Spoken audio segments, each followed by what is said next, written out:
it's like we've said, people aren't mind readers and they don't know what's going through your mind.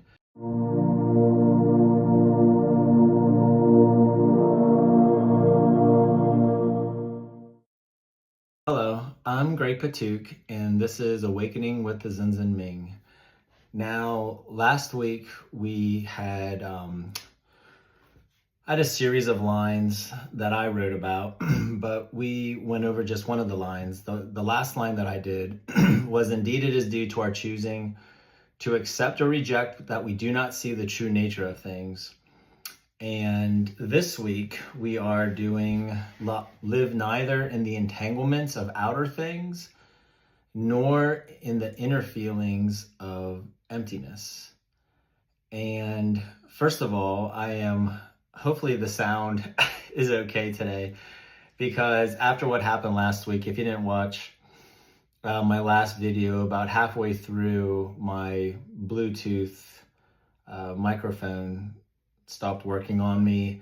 And apparently whenever you have that connected, you lose all sound. So basically half of my video went without sound, which was fine. I mean, that's how it was, meant to be.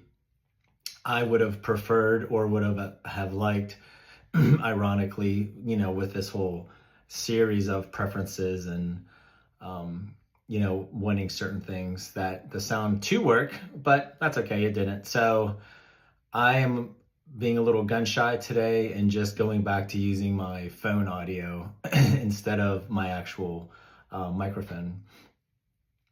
But that, honestly, if you think about live neither in the entanglements of outer things nor in inner feelings of emptiness, I mean, that whole, microphone situation was definitely, getting lost perhaps in an entanglement. If I let that, ruin what I did last week, and if I just threw it all away and, said, well, I got to start all over. This is all messed up. I can't believe it happened. What does that mean?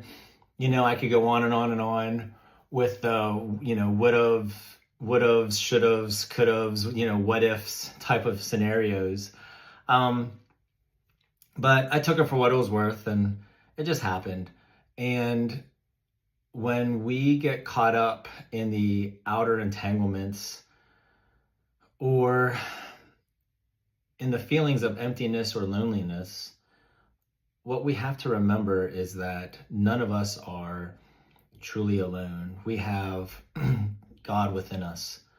We have our higher self always there, ready to connect with. We have our spiritual team, the angels, all sorts of beings all around us all the time, just waiting for you to feel their presence and just waiting for you to connect with them. And when you're not sure what to do, or if you are feeling alone, if you can just sit still and just try to clear your head, and then just, perhaps ask questions or start talking to yourself, and, see what happens. See what answers you get. See what responses you get. See if, or practice on connecting, with your higher self and your higher mind. And then you truly do realize that you never are alone, that even if you have no one around you, you're not alone. You're always being guided. You always have someone to help you out in a situation. But what you need to do is not to think about, oh my goodness, I am alone, or, I wish I was with my friends, or I wish I was with my family, or, feelings of despair or feelings of sadness. Just realize that, when you're sitting there, you do have people with you. You do have people to talk to and people to answer questions with. And it's such a beautiful thing whenever you realize that, because you're not alone. And you can feel their energy, and you can feel their being surrounding you and being connected with you. And with that, you can, I don't want to say rely on them, but you can be sure that if you're still and if you can settle your mind down and just listen and just talk to them, that they're there for you. And you don't have to feel alone. You can feel that love from them. And when you're not around your loved ones, their love is always with you as well. You're in their heart. And you can just imagine like your heart space and your heart opening up to them and almost building like a bridge or a connection with them. And when you really just sit still and you just think about a person that you want to connect with and think of them not just in your mind, but through your heart space, that you can start to feel that loving energy coming in from them, and you can feel your loving energy going out towards them. And that might help you not feel alone as well, because you aren't experiencing that perceived feeling of emptiness, but now you're feeling that love and that togetherness. Even if you're not together, or even if you're not in the same room as them, you can still experience the essence of giving love and receiving love, even though you're far apart. Oftentimes too, we get concerned, and I'm bringing this back up. It says, live neither in the entanglements of outer things. How often do we get caught up in what's taking place, all around us? And I alluded to this in the last video as well, how, we do get caught up in, oh my gosh, I should have done this, or I need to do, such and such, or I could have done it differently this way. We get caught up in all of those instead of just allowing what happened to take place and just then to move on, with everything. And also the entanglements of outer things deals with other people's dramas as well. Are you one where you're surrounded by people that create drama and feel the need to have the attention put on them, when they create perhaps situations of suffering or situations of anxiety or situations of stress that really don't need to be there? And we can feel compassion for those people and we can be there for them, but we don't have to take on that anxious feeling. We don't have to take on their stresses, their fears, their, whatever it is that's causing them suffering. You can still be there for them in a compassionate way and listen, yet be disconnected from their emotional outpouring and letting that seep into you and, affect you emotionally. You don't have to take on somebody's emotional state to be there for them. You don't have to take on the stress of the situation. You can just be there for them and offer them spaciousness and offer them peace and offer them calm. And if they expect you to buy in to their drama or to take part in it, then that's on them. You can't do anything about that. Their expectation is, again, them getting entangled in the outer ways of things.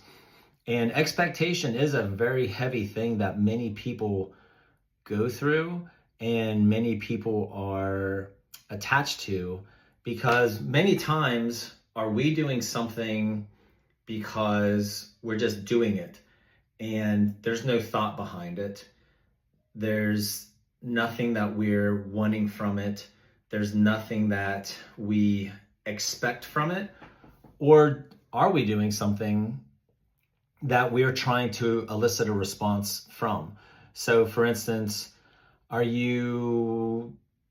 if there's dirty dishes and maybe you wash them because you want some sort of thanks, or some sort of, let's say you're a kid and you wash the dishes and you want some sort of reward for it, when your parents just perhaps, say thank you, and you're like, what? I just washed the dishes.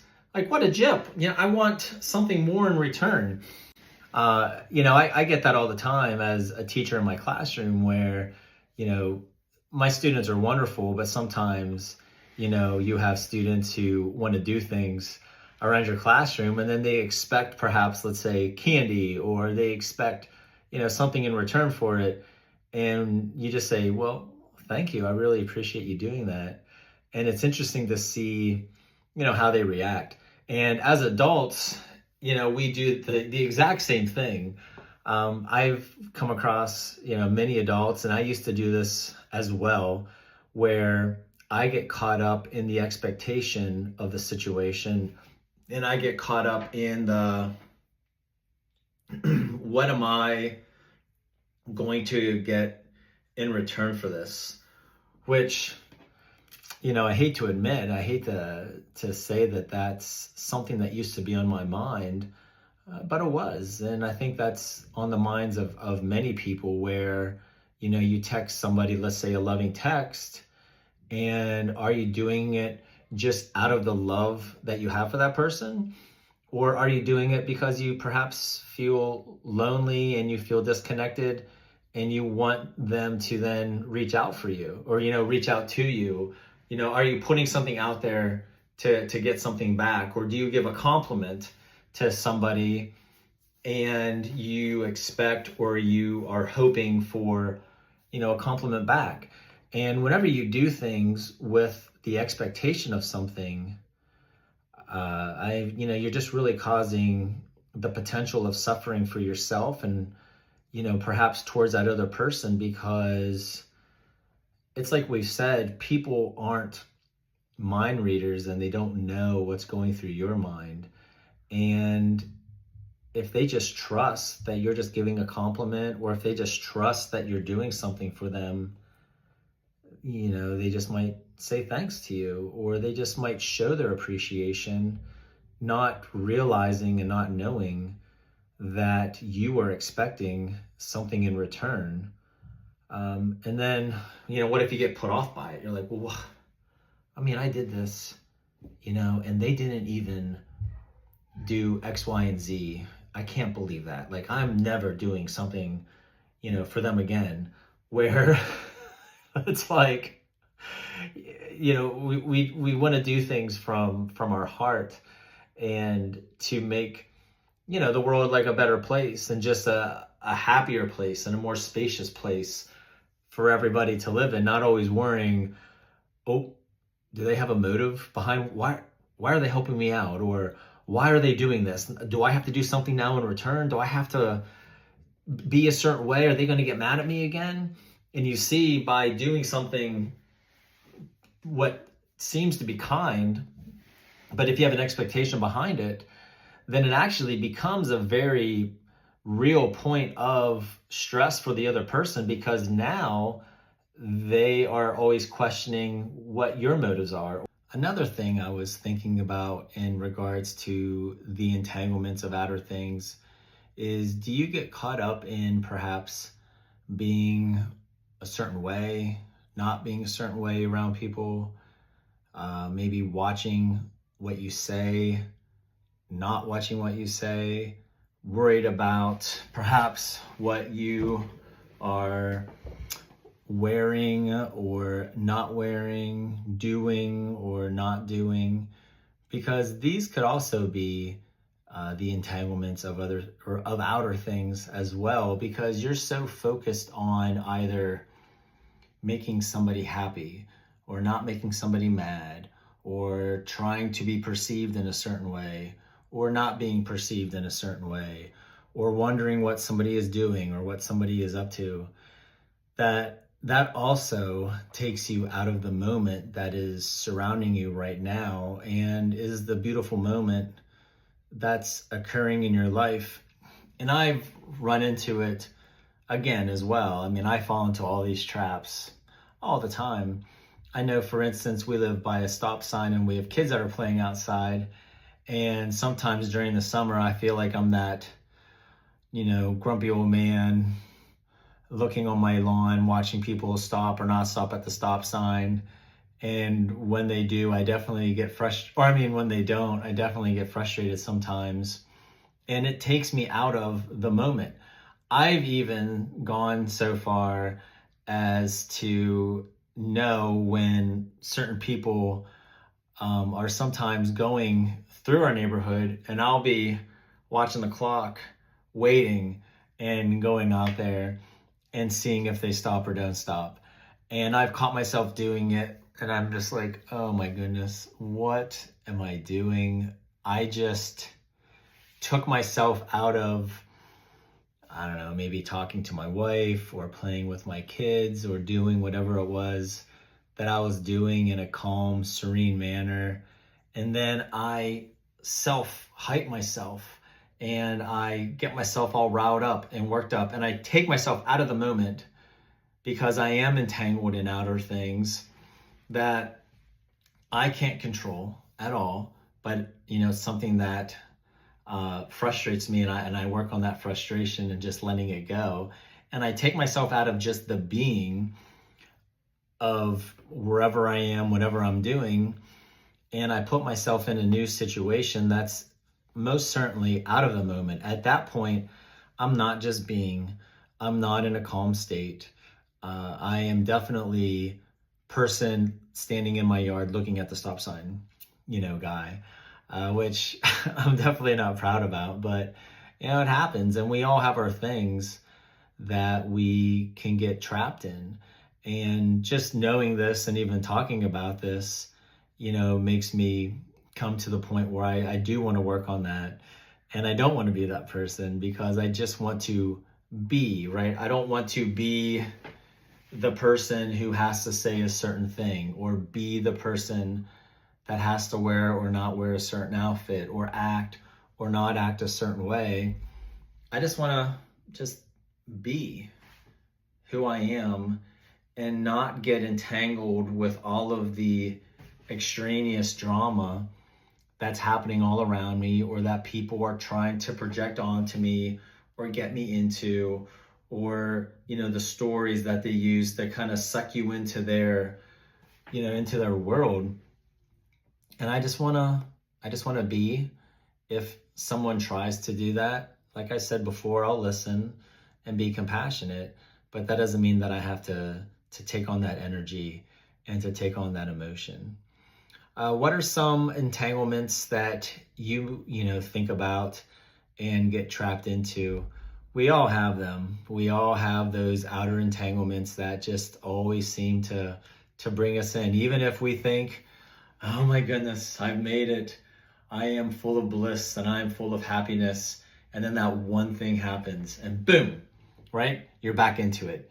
You are forgetting your calmness, and you're forgetting your peace, and you're forgetting your just being, and you become whatever it is that outer thing makes you become, and you're trapped in it again. And or not necessarily trapped in it, but you're in it, and then you have to realize, oh goodness, I just did it again. I need to see what this is teaching me and work on it. And I just laugh about it and just keep plugging away at trying to not necessarily fix, but just heal what that is bringing out in me, or just not allowing it to dominate, my mind, and allow it to take me out of the moment that I'm in at that time. So I would love to hear what are some of the things that entangle you, perhaps, some of the things that just take you out of the beautiful calm of the moment that you're in, like we're in right now. If you are enjoying this journey,